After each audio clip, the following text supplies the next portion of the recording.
रथयात्रा अवसर में रक्तदान शिविर और वृक्षरोपण।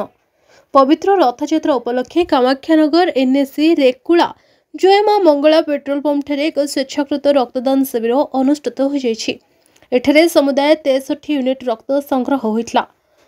कामाख्यानगर उपजिलापाल दिनमणि नायक मुख्य अतिथि भाव जोगदे कार्यक्रम को उद्घाटन करथिबा बेले कामाख्यानगर तहसीलदार शुभंकर महांती, थाना अधिकारी आशीष कुमार जेना, स्वेच्छासेवी गोविंद चंद्र साहू, वैद्यराज सर्वेश्वर पात्र, जिला blood bank officer doctor Swarupranjan Sahu, Karnapura उच्च विद्यालय प्रधान शिक्षक श्रीराम राउत प्रमुख उपस्थित रहिते।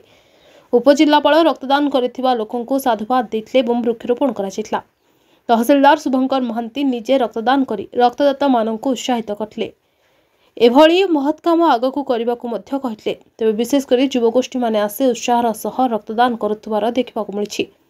राज्य में रक्तर अभाव परिलक्षित होता बेले बहु रोगी मध्य असुविधार सम्मुखीन होती। ताहाको पूरण करबा पई एही रक्तदान शिविर अनुष्ठित होछि। रक्त अभाव जेपरि कोनोसी रोगी मृत्युवरण न करंतु ताहाको आखि आगरे रखी रक्तदान शिविर अनुष्ठित होछि।